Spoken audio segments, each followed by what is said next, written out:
Hello, everyone. It's Georgie Girl from Authentic Self Compassion.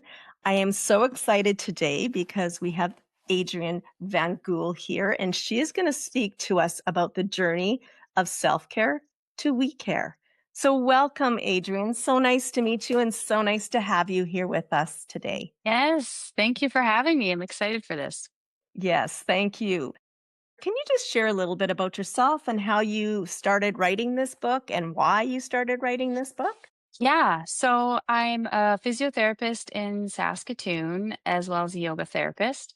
And when I was going through I won't give you the whole boring story, but I was going through my schooling as a physiotherapist. I was at the same time just retired from being a competitive athlete. And I was drawn to yoga as an activity to fill that big void, but also to help me recover both physically, mentally.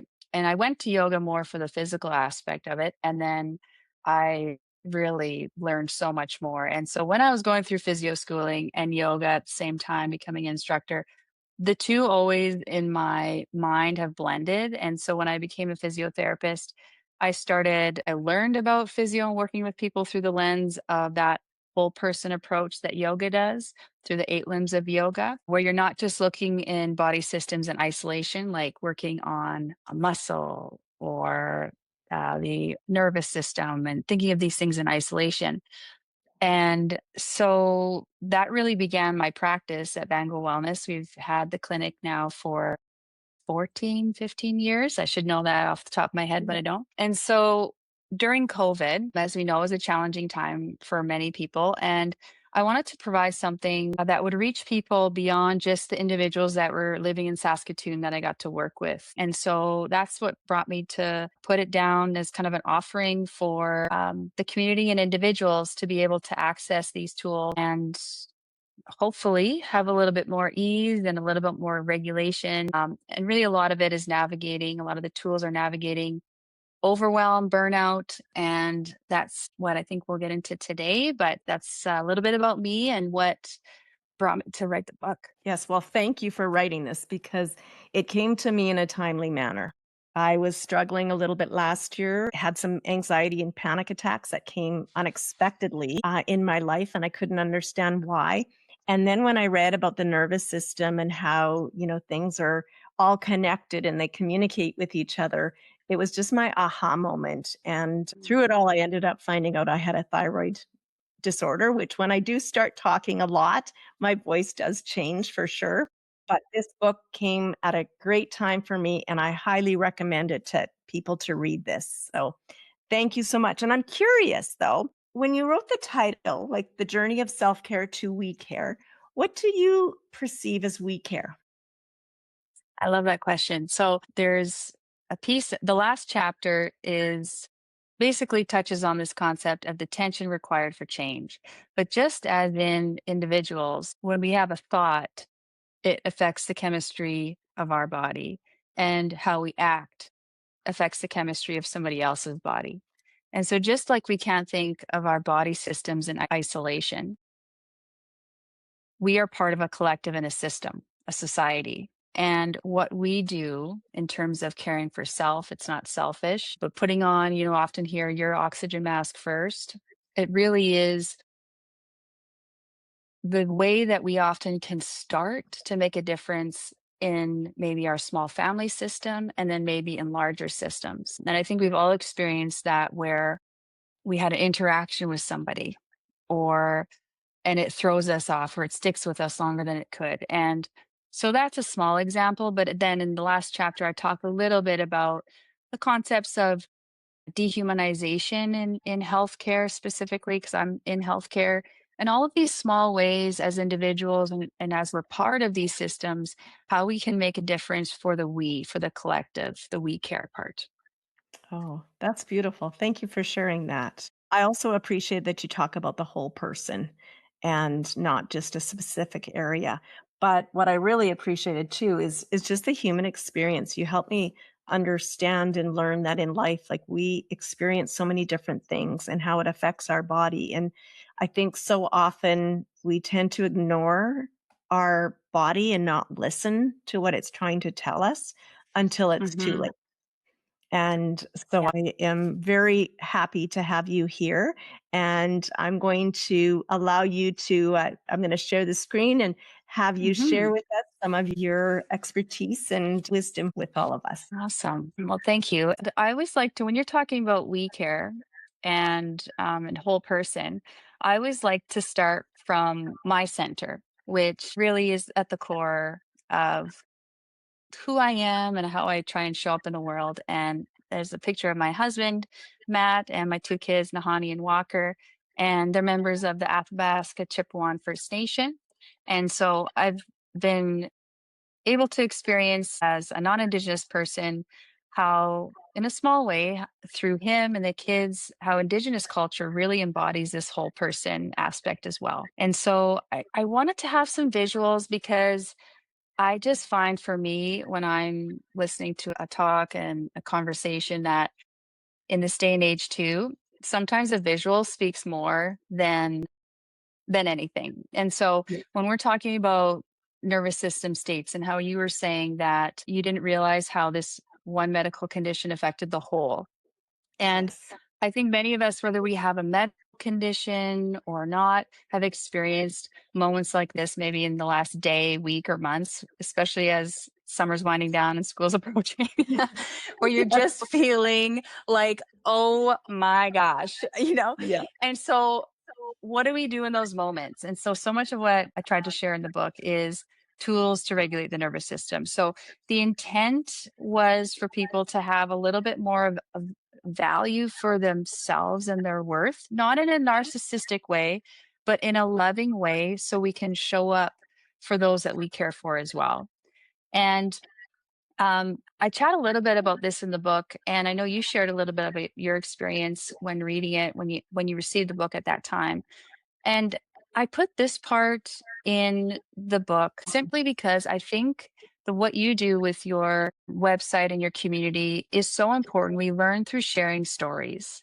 And, you know, we all have a story and we don't know what's going on behind the scenes and what somebody may be carrying. And for me, I wanted to share my story that I experienced with my coach. And not, I won't get into the details here, but it was a moment in my life that I felt important to share to connect to the reader and other individuals that maybe experienced something where it created a break or a disembodiment. It created a shift in the nervous system. Sometimes it's gradual and sometimes it's really a dramatic event. And it was through the process of being an athlete and then in my recovery from that I used all of these tools I write about in the book to not only regulate my nervous system, but to come back to a sense of self. And the way I like to mention this too is, that little spark we have when we're a kid, that little playful, uninhibited quality that maybe comes out when we drink alcohol, but we shouldn't need alcohol to have it. But you know what I mean? Yes. That little spark of play. And then things happen in our life, and it's not just growing up, but that becomes dim and small. And when you were talking about the whispers, that pilot light, that little spark can sometimes feel like it's out or not even going anymore when we're in overwhelm or burnout or experience something hard. And the process of self care is really small actions and behaviors that begin to amplify that little light, that little essence, that spark. And in, y- you know, theory, they talk about that as a biopsychosocial spiritual model regardless of your faith or where you're coming from in your practices, it's if people aren't into spiritual stuff, it's that essence piece. So, how do we cultivate the things that feel like a yes in our body and not a yes, but yes, this, but like a full body yes? What does that even feel like in our body? And after I retired as an athlete, I didn't feel much anymore in my body. And so, when we're talking about trying to listen to the whispers, sometimes we're hearing nothing. And then where do we start there? It's simply trying to find these moments of remembering when we felt safe, remembering or imagining that feeling of safety if we've never even felt it before, sadly. But the Yes. visualization, the imagining elicits the same feeling as if we've experienced it. And then we simply start small, and then the whispers, we start to build that greater connection, and our nervous system begins to speak more fluidly when we're not in a state of fight, flight, freeze, or disconnection or numbness. Does that make sense, Georgie? Yeah.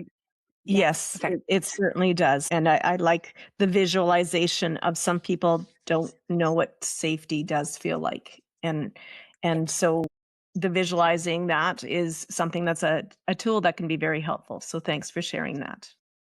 Yeah, and I think the other thing that people might relate to is the tools that made me a good athlete and achieved all the things on paper, like all my goals and getting into physio and high marks and all that stuff, were met with still a feeling of emptiness. And I think Yes. a lot of us, when we're living on the external for if I do this or if I get that, then I'll feel it, then I'll feel whole. Or if we're looking outside Yeah, instead of it's hard, but just starting to look inward. And yeah. it takes a lot of courage and bravery to do that sometimes when it's been a tool maybe to not look or to avoid uncomfortable feelings. So, Dr. Peter Levine, who does somatic experiencing, talks a lot about titration. Have you talked about this much yet in your talks yet with Not Dr. Levine? really, but I had read your book and you referred to him, so yes, Yes. continue Okay. on.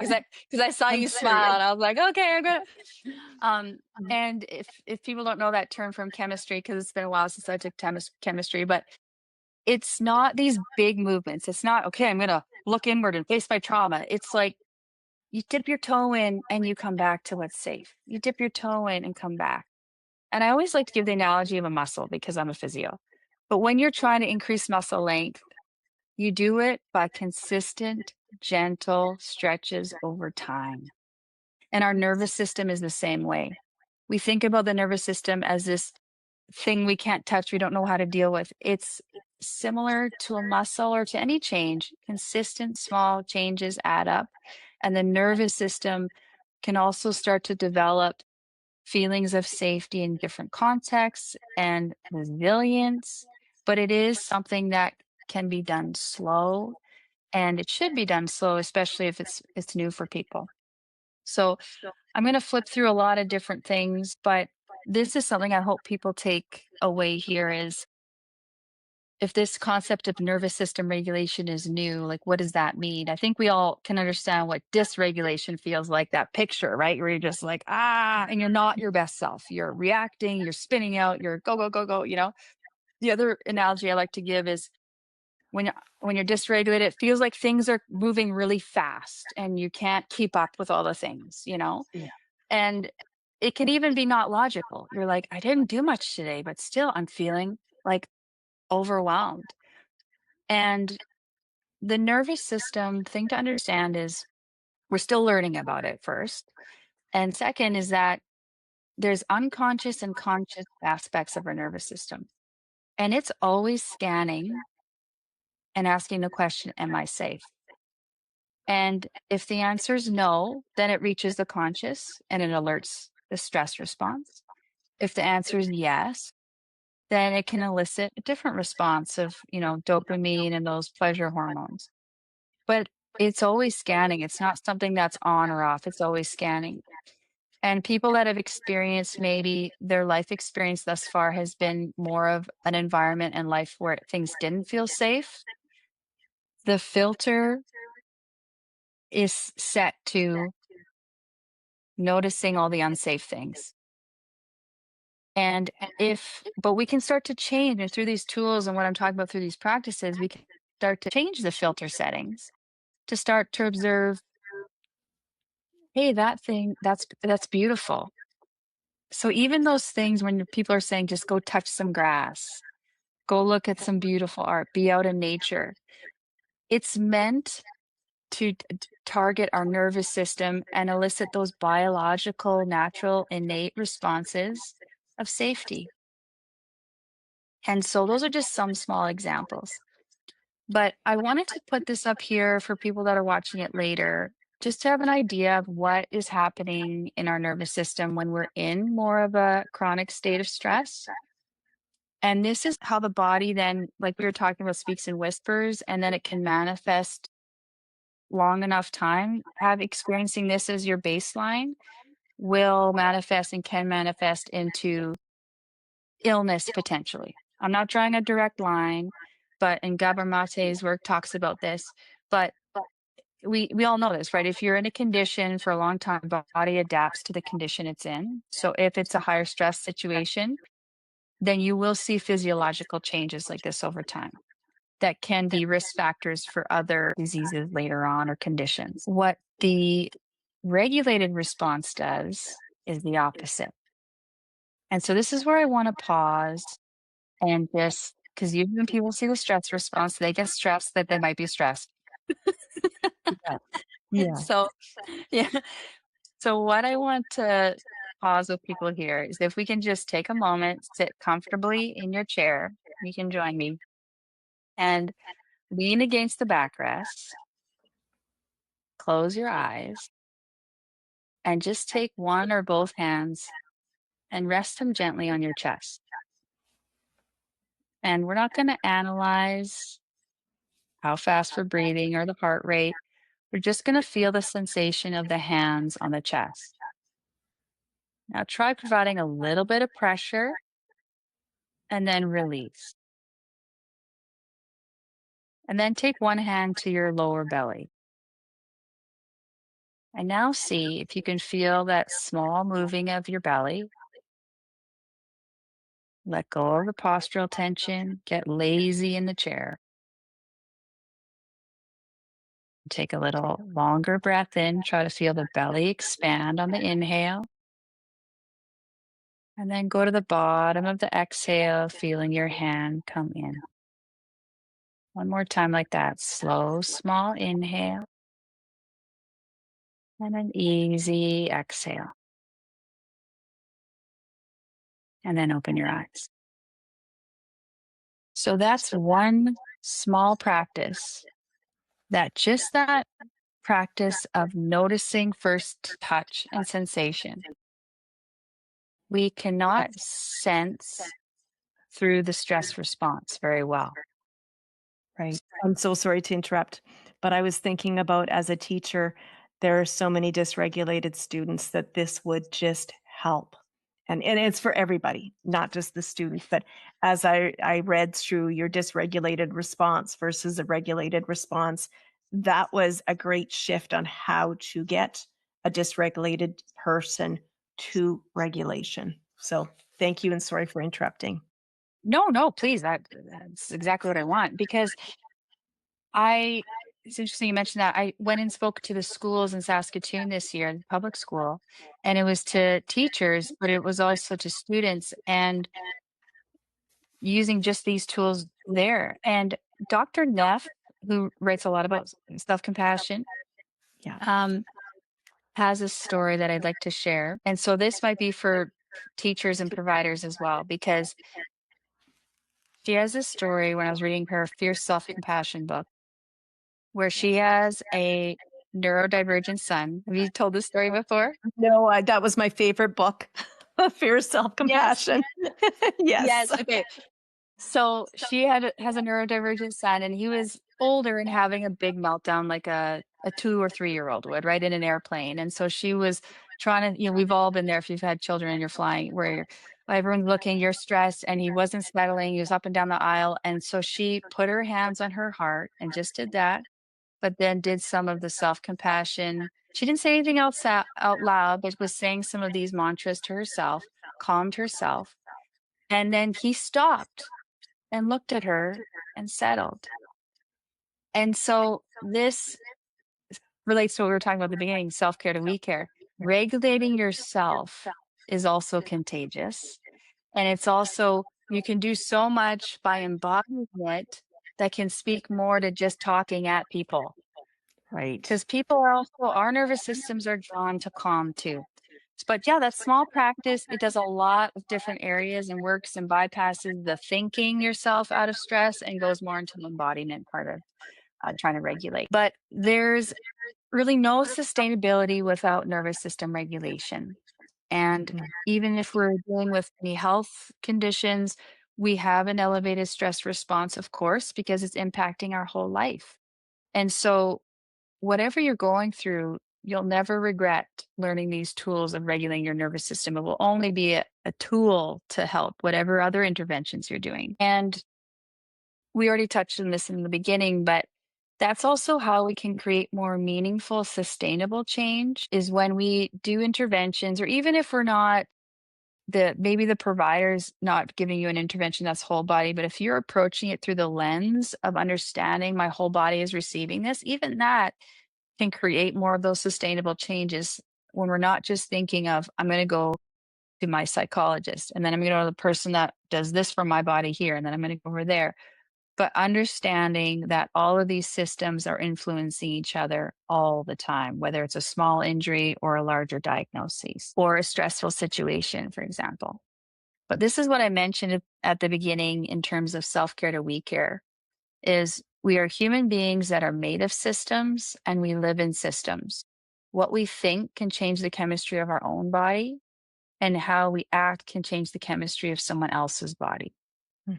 And so it's when life seems out of control and there's a lot of things we can't change, what we can control are shifting our viewpoint, shifting the constant background role of our self-talk.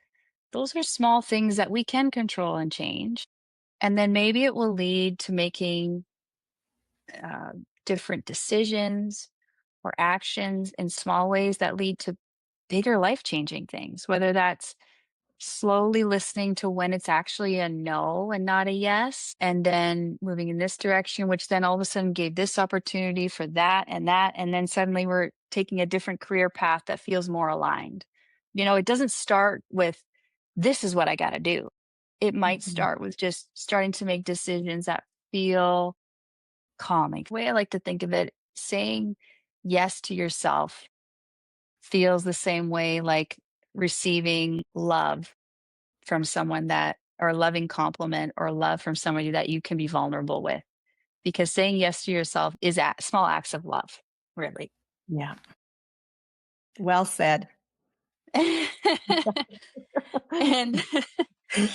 but I know it sounds woo woo and stuff sometimes, and sometimes when you're in the thick of it, it's hard to see your way out. But that's where I go, start small, start so small. And you being a vice principal, you've probably experienced this in people and family systems, or if you're just caring for others, there's this term of compassion fatigue. And I love the way that Dr. Neff talks about it. And I talk a little bit in the book about compassion fatigue versus Mhm. empathy fatigue. And I think it's really, I wanted to spend a little bit on this and provide some images for people to really hone in on it. I think we all understand empathy is, feel the, and we, when we glorify it too, which is, it's a good thing to be empathetic. I think empathy is missing in a lot of areas in life right now. But empathy is that capacity to feel another's experience. And it's really important biologically, evolutionary for social cohesion. But if that's our only way of relating to ourselves, the environment, and others around us, it also can lead to a lot of burnout. And so I'm not saying not to be empathetic, but I Mhm. think it's important to develop the skill and practice of compassion because it has a different feeling and actually physiology in our body. Empathy activates the amygdala, or that emotional center in our brain, that nervous system we spoke about earlier, the feeling safe or feeling in the stress response. So if we're in a scenario where we're doing, let's say, our a professional work from a place of empathy all the time, and it's a very challenging environment where people are going through a lot of stuff, we're going to be feeling what everybody's feeling and activating our emotional center and burning out our nervous system. Compassion, with studies they've done, actually activates the reward center of our brain, and it generates feelings of kindness and interest, and it actually activates the feeling of reward. And it's not that you're any less present or giving, but it's coming from a place of the desire to alleviate suffering without feeling everything that person's feeling. And Right. I had to develop that with in physio because seeing quite a few people a lot, and people when they're seeing physio, maybe it's not in the ER, but it's people are going through stuff, and it's if they're in physio, they're not having their best day either. and and so that ability to stay in your nervous system, not theirs, but of course with that strong desire to alleviate suffering. And then it's a way to still do that beautiful work, but also in a more meaningful way, because then you have also, when you're not in their nervous system, you can access more of your whole brain center to do your role, to make the right decisions, to see what's needed, to see the whole picture. And so I really invite people to dive into this work, self compassion and compassion, and develop these tools because it can really help you if you are somebody who this resonates with you and you do experience empathetic burnout. And then as we segue into some of the self care, self compassion pieces, I really like this quote where Dr. Neff says, "Everyone benefits from kindness and generosity when it's freely given, and we must include ourselves in the circle of generosity." And figuring out how to care for others without abandoning ourselves. And I think so many people that are drawn to the helping professions and the giving professions, it's it's kind of w- maybe it's an older school way of thinking, but it's not looked down upon, but it's not encouraged to think about yourself. Yeah. And and I like the way that she puts it because thinking of yourself is not to think about others, but it's just including yourself in the circle. And Yeah. I really liked the way that she put that because it allowed my old thinking of feeling bad Yeah. about thinking about myself, being selfish, to no, I'm just including myself in the circle. I just really like that imagery too. Yes. I Um, do appreciate Dr. Kristen Neff's work, and that is, some of the things I follow, and I've done some research regarding that. So I'm so glad that you brought her up because it's worthwhile to explore her stuff. yeah, yeah, Mhm. and maybe you can get her as a speaker. I've That'd be tried. awesome. I have tried. But you know Get her what? as a I'm speaker. okay with 1 no, and I think I stop at Yes. 3. So, Okay. she's gonna get another letter coming soon. I love it. That's great. I'm going to skip ahead a little bit here because self care often has quite a misnomer. And some people are like, "Are you sure you want to call it self care?" And part of the like rebel in me was like, "Yeah," because I think we need to reclaim what self care means because it's not a bubble bath. It's not being selfish. It's actions and behaviors that are good for you and good for your nervous system. That's all. It's being kind to yourself. Not above or below anyone, just including yourself in the circle. And Dr. Neff talks about self-care as it's a it's under the umbrella of self-compassion. And this is what I think is part of this too is when we were doing at the beginning, putting our hands on the heart and developing some language that you say to yourself is also helpful, whether you want to say it out loud or whether you want to journal it. And it might seem weird to read this and to say it, but it's giving yourself the compassion you would give another so freely. So if you are in a moment of overwhelm or you're in the thick of it or whatever it might be, place your hands on your heart or whatever you want to do, but just take a moment to acknowledge that whether I feel sad, I feel angry, I'm overwhelmed, and then put it in the context of time. I didn't have this here, but I'm overwhelmed right now Oh, because it's not forever. I'm feeling sad right now. I'm angry right now. And then that other piece of common humanity of I'm not alone.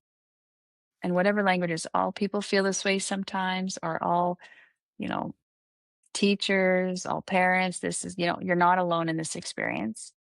And then this is the one that was kind of weird for me to start to do at first, but then I really found it the last piece that helped me land and receive that self compassion is it's kind of like if you've ever written a letter to your younger self and how yes. that can sometimes elicit a lot of feelings and emotions because I'm sorry you feel this way. you know, and that little bit of self-compassion, and I'm sorry you feel this way, it really lands and gives you the ability to move through whatever you might have been fighting against. And these are just some really beautiful self-compassion, nervous system regulation tools that I hope people can take away from today. But it is Definitely. the most precious gift we can give to ourselves and those we Yeah. care for. Yeah. Um, You brought to my attention when, to write a letter to your younger self. My family's home burned down just before my dad had passed away. It burned down to the ground, and my sister did manage to find and get some pictures. So we saved the pictures. um, And she gave us just 6 months ago, there was just in a Ziploc bag, she handed each one of her siblings a package. And when I opened it, one of my pictures fell out, and it was this little girl, of course. And mhm. I looked directly into my eyes and I thought to myself, I haven't done enough for her. Mm. And that shifted my thinking. And now whatever I do, I just feel like I need to do it for that little girl. So it's helped me. Yes. Yes. That's so, thank you for sharing that. It's so beautiful. And I did, this isn't in the book, but I wrote this a little while ago. And it just, when you said that, if you don't mind, I want to read this poem Absolutely. because I don't think we do enough of looking at ourselves in the eyes and seeing ourselves, right? These moments of self compassion are seeing ourselves in real time. So this is called Woman in the Mirror. I look in the mirror. Is that you I see? A vague familiarity begins to form, creating a sensation I've not felt before. A warmth in my chest, creating water in my eyes, a sense of grief and love for this woman in the mirror. Has she been there the whole time? She looks nothing like the vision I've held in my mind, yet familiar enough that I want to get to know her. My search to better understand and serve you has catapulted me on a path to better know myself.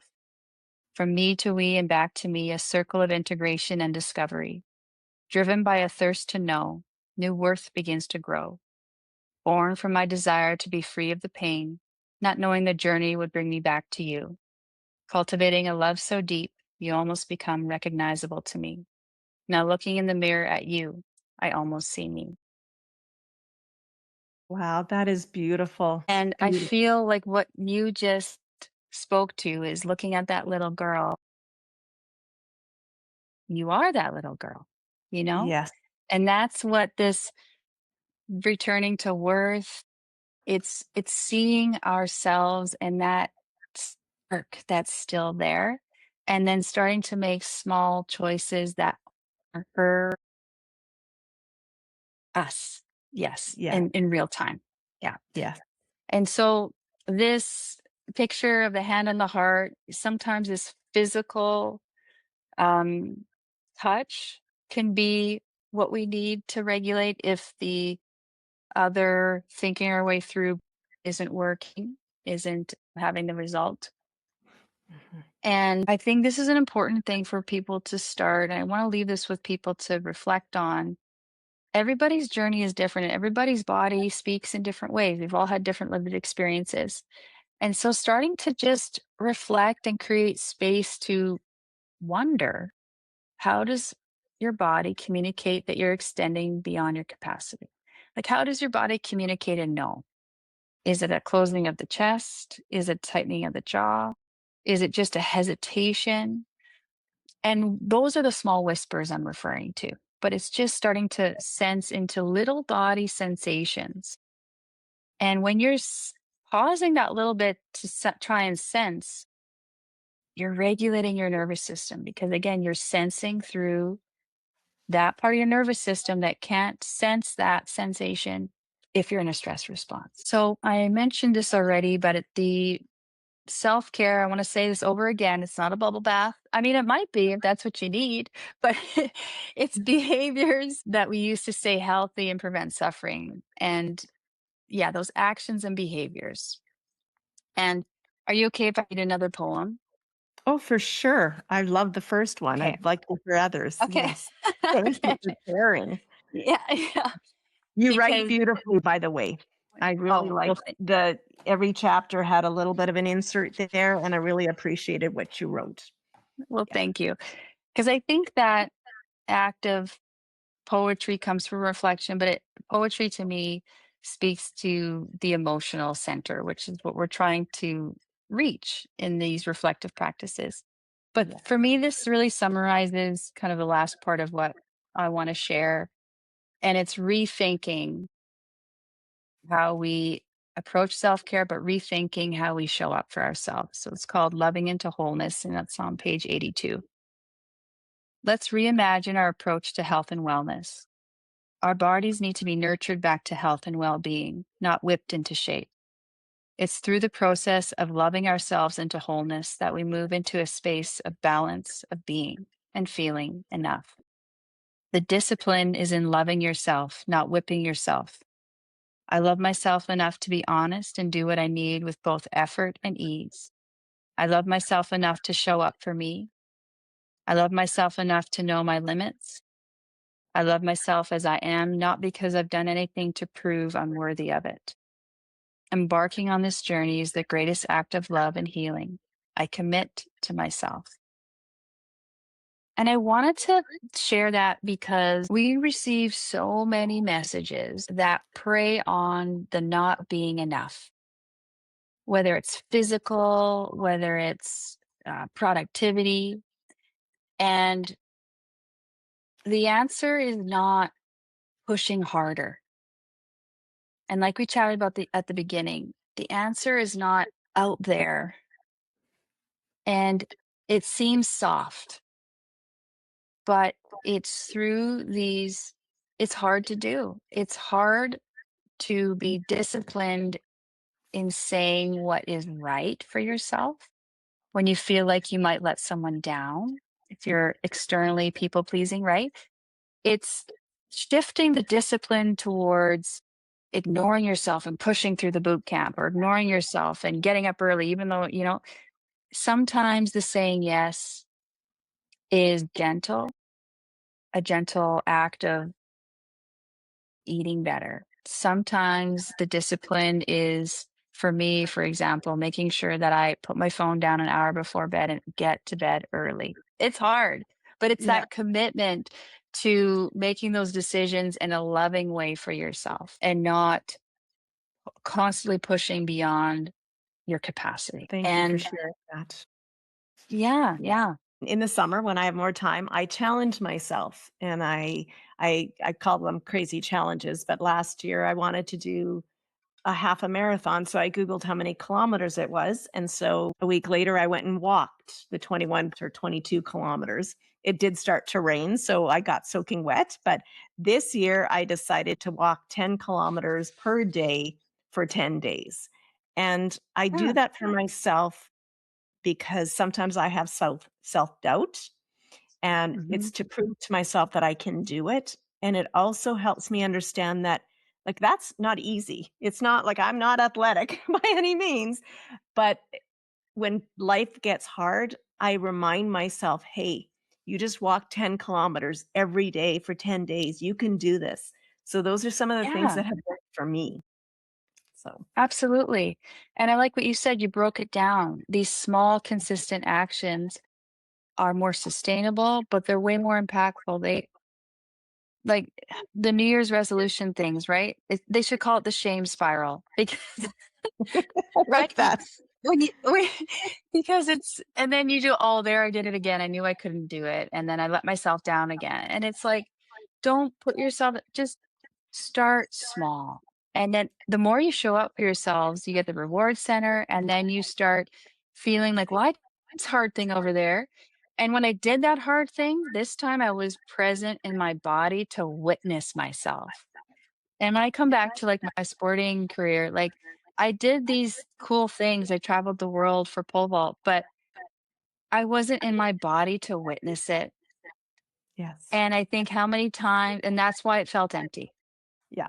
And so you can achieve high and you can achieve often higher. Some of the research is saying actually we have more resilience when we have a self compassion or self care practice. And so the old school grit and bear it, there might be moments we just have to do that, but that's not the default setting. It doesn't set us up for sustainable high performance, but it also does not set us up for sustainable whole health. So I'm wondering, Georgie, if I can kind of close this part of it with just guiding people through what breath meditation and a body scan might feel like and look Yes. like. And then I can close down kind of the images here. Okay. Because sometimes I get a lot, especially with people coming in the clinic where they go, I've been doing box breathing and a breath practice and it's not working. And I go, okay, well, how are you doing it? And they're going,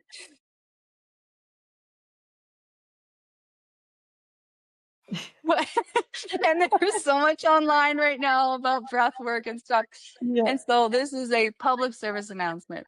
If you're doing breath work to regulate your nervous system, it should not make you feel stressed, breathless, or strained. It's simply meant, it should make you have a better sense of calm. And so I would like to show people what that can feel like, and then they can always see somebody in their local area to help them if they want to explore it further.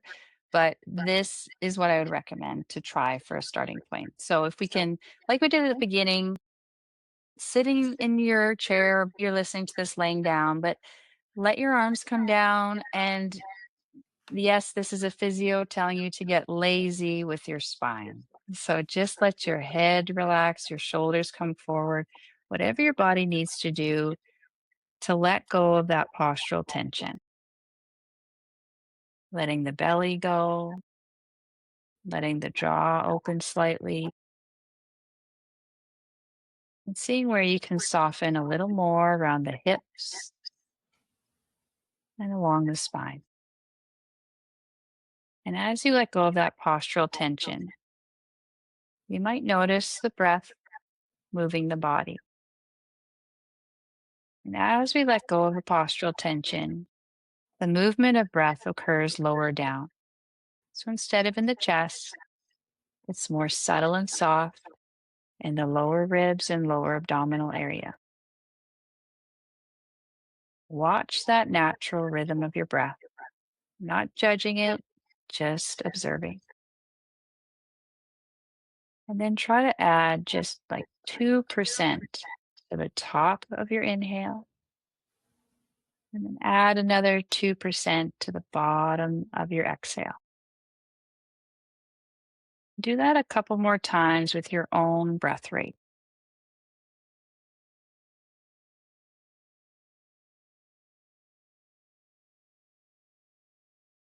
Then you can open your eyes. So, what we did there was the first three: breath, meditation, and a body scan.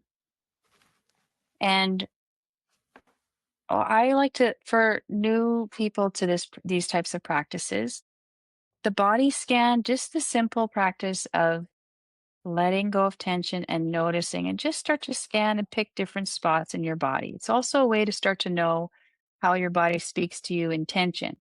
If you start to notice, oh, I didn't realize I was clenching my jaw, or I didn't realize my shoulders were that high. That act of that body scan, when we let go of postural tension, our postural muscles are also our respiratory muscles. So when we're letting go of the postural tension, and then we start to gently expand the breath, we'll start to then do the breath work from a place that is calming rather than starting and trying to put a calm breath on body tension. Does that make sense? Yeah. So yeah, so starting with that body scan practice might be where people are and just watching your breath.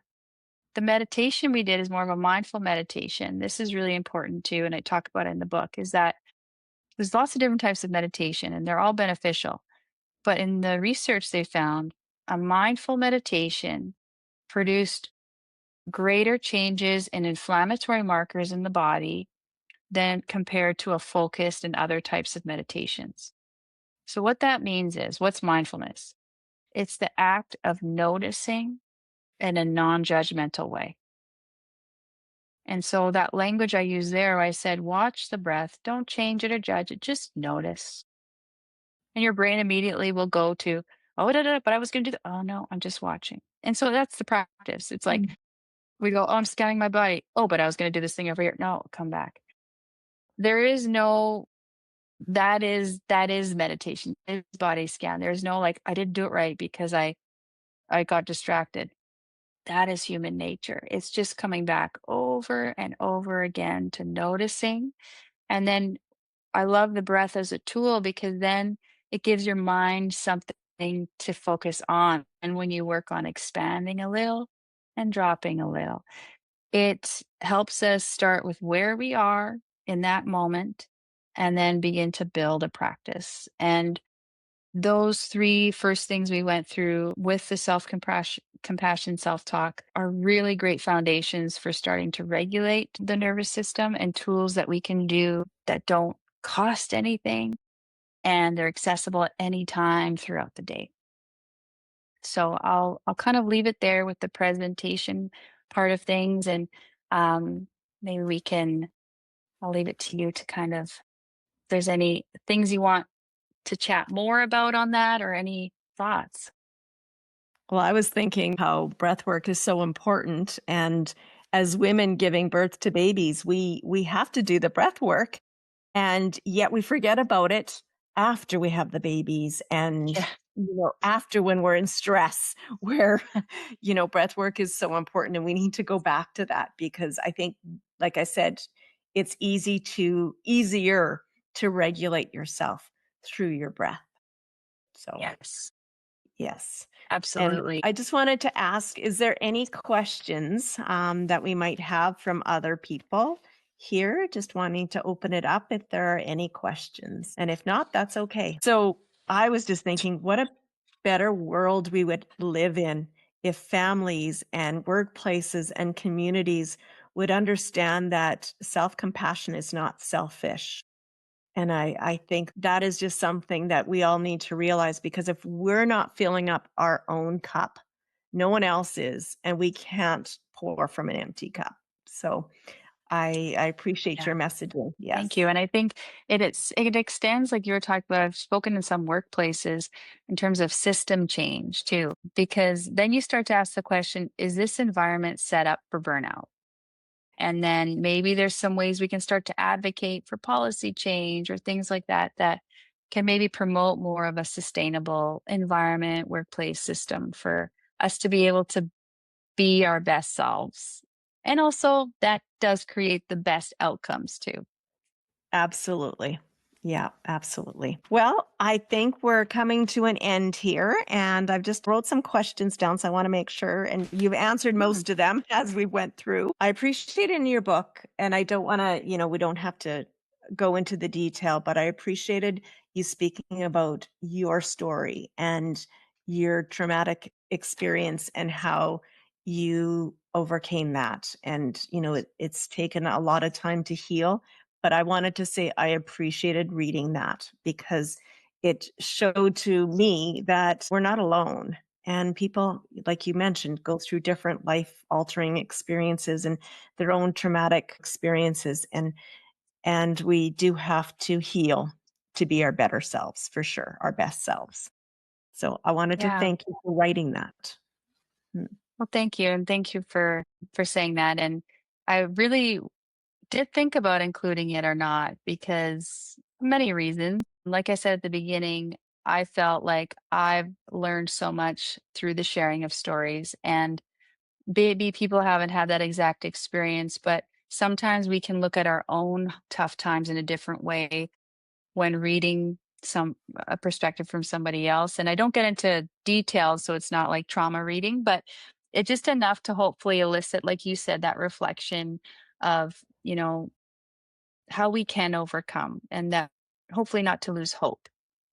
Right. Yes. And I think that's really important because, if you don't have hope, you don't have much, to help you get through things. So, one last question. Why do you think that we are so disconnected from ourselves in the first place?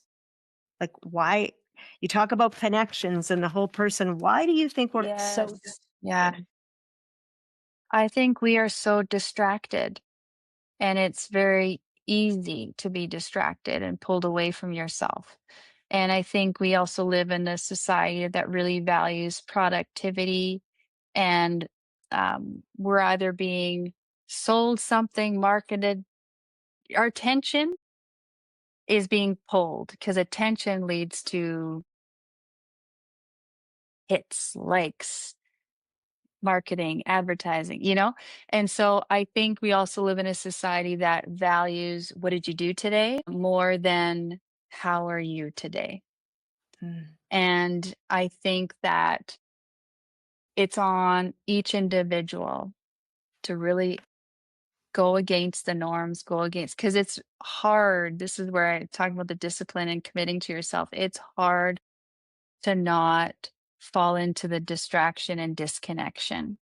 But then suddenly we wake up and we're like, why am I so overwhelmed and depleted? And so we need to, the hard work, just like we brush our teeth, is cultivating these practices of connection to self, connection to others, like what you're doing with this community. How good does it feel when you just have a good talk with a girlfriend, or you look someone in the eye and they tell you how they're really doing? And I think it takes consciousness to know I'm making a decision to not be distracted, and consciously deciding where do I want to put my energy. And those are acts of self-care in my mind. So it can be something as small as that, where being discerning, being conscious of my energy is valuable. Where do I want to put it? And where do I want to put my attention? And so that's to me a act of self-care. Yes, thank you. And a couple of takeaways for me was, we don't have to have self-care as something big. We don't need to go to a spa, but it's the small, consistent steps that we take or changes that we make that will benefit us as a whole. So yes, thank you so much, Adrian. I have appreciated You. this conversation. And like I said, it's always when I do these things, it's like girlfriends talking to each other. Yeah. And I appreciate it. Yeah.